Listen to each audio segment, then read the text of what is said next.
how to tighten and flatten your stomach with just one move. And we're not talking about sit-ups. Everyone knows this as a fact. You must absolutely make sure that the calories you're putting in your body do not exceed what you're expending or using. And that way, if we create a deficit, then this is naturally going to ride right into a loss of weight. Let's just take a look at this. And that's fundamentally how you lose body fat, by creating a calorie deficit. The only true requirement is that you maintain a calorie deficit. This puts you in an overall calorie deficit. If you're having a hard time reaching a caloric deficit, but how to stay in a calorie deficit. Every time I would ask an older individual who was overweight that wanted to lose weight, when did your stubborn metabolism start?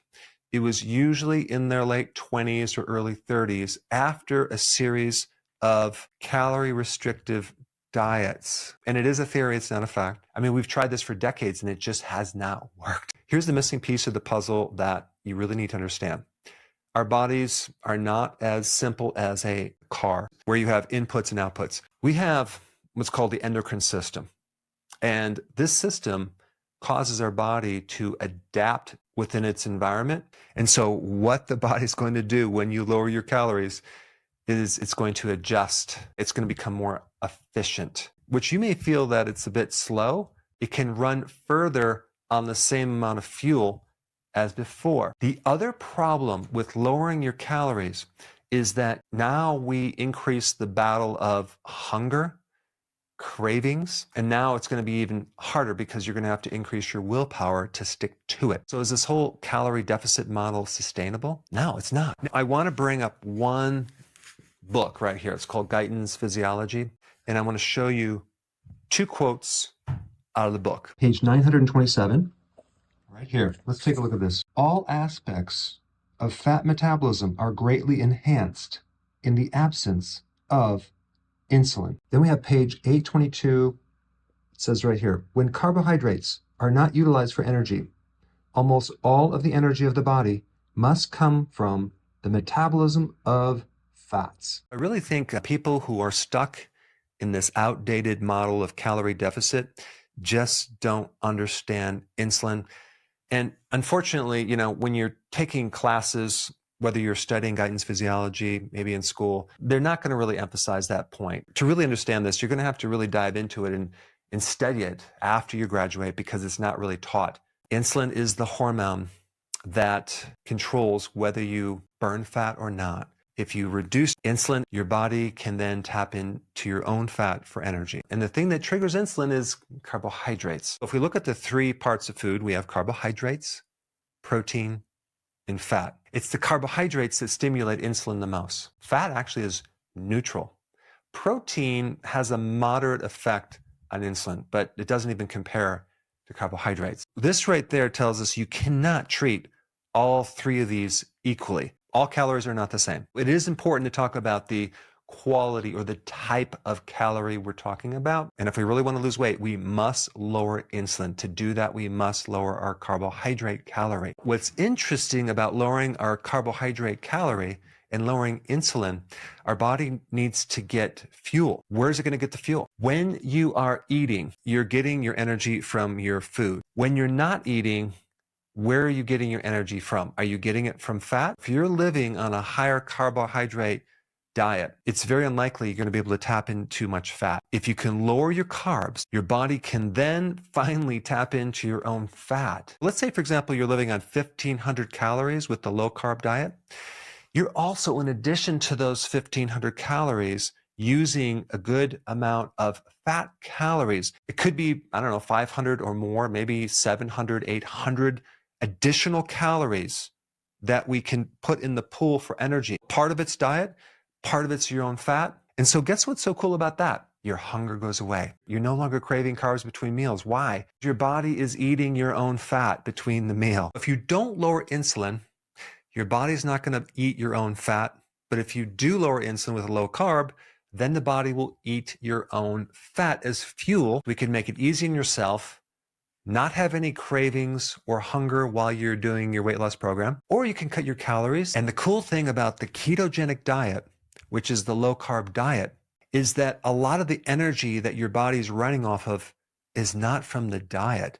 It's from your own body fat. And I think one argument that some people bring up is, yes, doing low carb, it's going to help you. But then also when you do fasting, you're naturally lowering your calories. And some people will say the reason why the ketogenic diet helps you lose weight is you're eating less calories because it's all about calories. If that's true, then how do you explain that when you go on a ketogenic diet and you do intermittent fasting, and yes, you might be eating less calories, you don't crave anything? If we compare that to you just cutting your calories and not your carbohydrates, you're going to be craving all day long. If your body is getting enough fuel, there's no reason to slow down the metabolism because your body's getting all the energy it needs.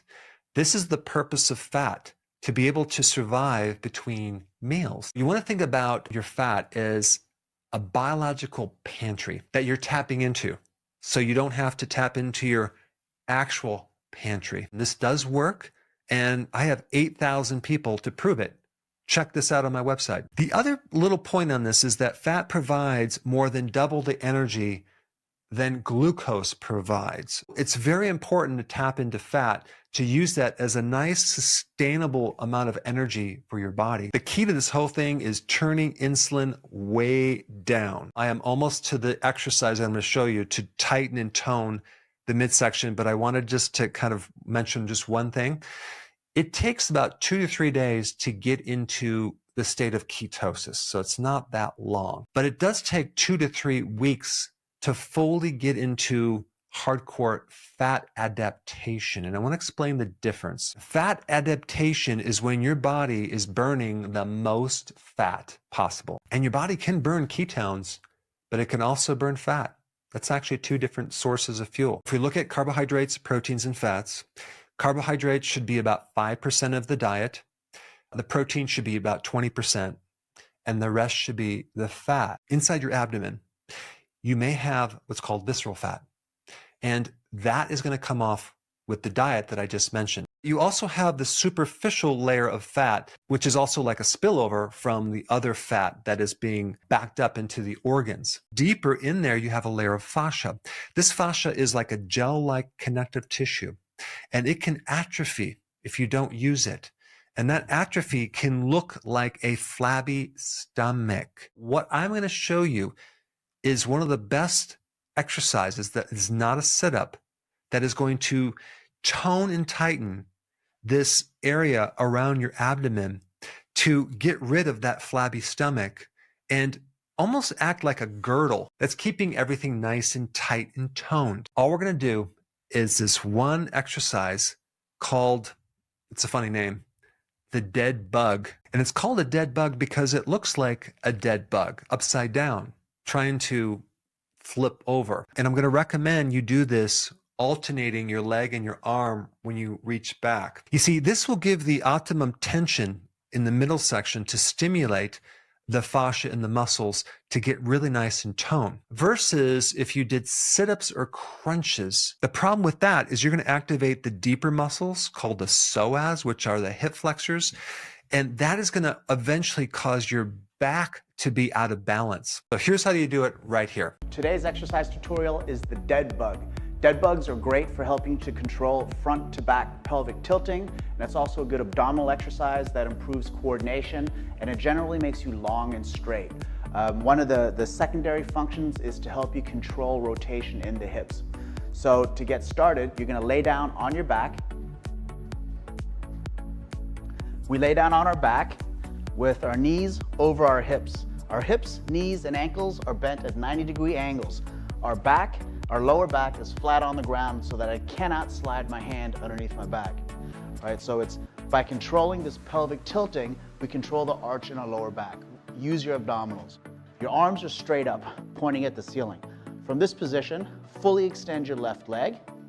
Your toes remain pointing at the ceiling. Your lower back remains in contact with the ground. Reset to the starting position, and then you can switch sides or finish your set on the same side. To vary this exercise, we can move our arms and legs at the same time.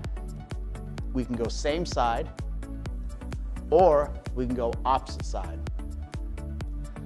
Again, the key is to keep your lower back in contact with the ground and to only move those limbs and those parts of our body that we want to move. The lower back stays in contact with the ground. Do this exercise every single day, and within 1 or 2 weeks, you're going to start to see some amazing results. If you want details on how to do the diet, I put that video up right here. Check it out.